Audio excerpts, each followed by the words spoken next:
اب اس میں حضور کی طرف سے حدیث ہے، ایک حدیث ہے بڑی پیاری حدیث ہے، حضور نے اپنے دور سے لے کر اور قیامت تک 5 ادوار کا ذکر کیا ہے۔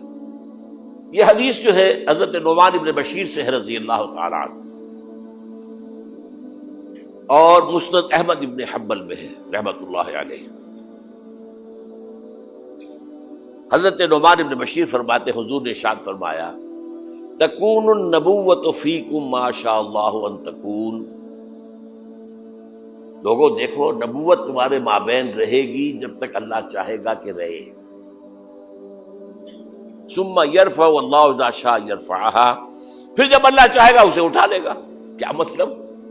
میں رہوں گا تمہارے مابین جب تک اللہ چاہے گا، پھر جب اللہ مجھے اپنے پاس بلا لے گا، میری وفات ہو جائے گی تو دور نبوت ختم ہو جائے گا۔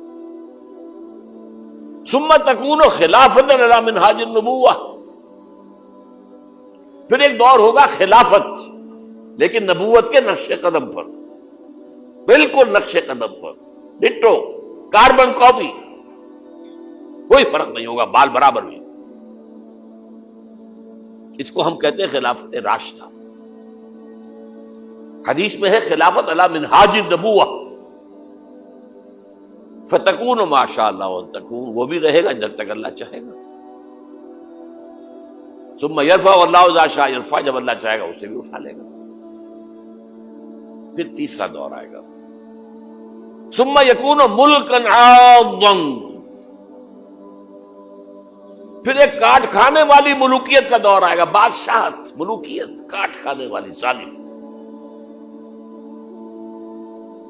یہ دور ملوکیت ہے۔ بنو امیہ، بنو عباس، یہ خلفاء نہیں تھے، بادشاہ تھے، یہ ملوکیت تھی۔ واقعہ کربلا کب ہوا؟ انہی کے دور میں ہوا نا۔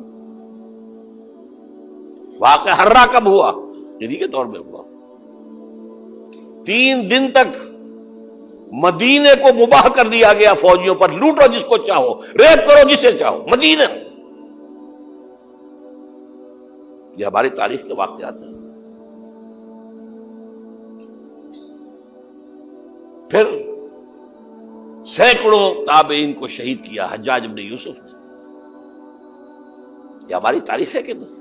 حضور خبر دے رہے ہیں، ملکن عاضن، کاٹنے والی، کٹکھنی ملوکیت کا دور آئے گا۔ فرمایا یہ بھی رہے گا جب تک اللہ چاہے گا، پھر اللہ جب چاہے گا یہ دور بھی ختم ہو جائے گا۔ ثم تکون ملکن جبرین، پھر ایک اور بادشاہت ہوگی جس میں غلامی ہوگی۔ کیا مطلب؟ یہ پہلی ملوکیت مسلمانوں کی تو تھی، کلمہ گو تو تھے، جھوٹے تھے یا سچے تھے، کلمہ گو تو تھے۔ اچھا برے بھی تھے تو اچھے بھی تھے، بہت اچھے اچھے لوگ بھی پیدا ہوئے۔ بادشاہوں میں بھی جو مثالیں مسلمان بادشاہوں کی ہیں، اچھے لوگوں کی، آپ کو دنیا میں نہیں ملیں گی۔ لیکن اس کے بعد کون سا دور آیا؟ ہماری اب ملکہ کون تھی؟ ملکہ وکٹوریہ۔ اب یہ ملوکیت جمع غلامی، کہیں پر برطانیہ، کہیں پر فرانس، کہیں پر اٹلی، کہیں پر اسپین، پورا عالم اسلام، کولونیلزم جسے آپ کہتے ہیں، یورپی استعمار جسے آپ کہتے ہیں، ملکن جبرین۔ لیکن جو خوشخبری ہے وہ کیا ہے؟ ثم تکون خلافۃ علی منہاج النبوہ، پھر اس کے بعد دور آئے گا خلافت علی منہاج النبوت کا۔ یہ خوشخبری ہے۔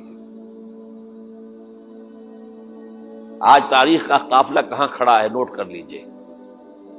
وہ ملکن جبرین براہ راست ختم ہو چکی ہے۔ انگریز گیا، فرانسیسی گئے، ولندیزی گئے، ڈچ گئے، اسپینیئرز گئے، اطالوی گئے، سب گئے۔ عالم اسلام آزاد ہو گیا نا۔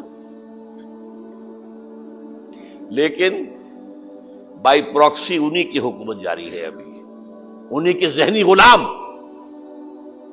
انہی کے تہذیبی شاگرد، انہی کے غلام، انہی کے ایجنٹ آج پورے عالم اسلام پر حکمران۔ صرف یہ کہ پہلے وہ براہ راست حکومت کر رہے تھے، اب بائی پراکسی کر رہے ہیں۔ اپنے دور میں تعلیم دے کر ایسے لوگ پیدا کر گئے جن کی چمڑیاں تو کالی رہ گئی، اندر سے یورپین ہو گئے۔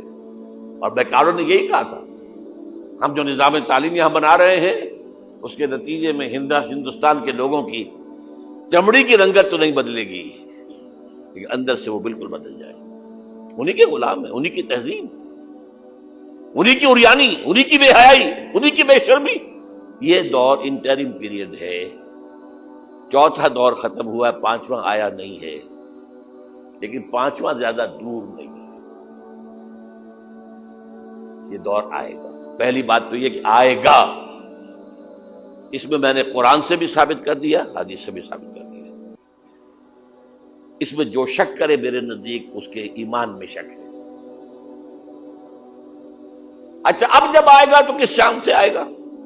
اب جب آئے گا گلوبل ہوگا۔ ویسے بھی اب دنیا گلوبلائز ہو چکی ہے۔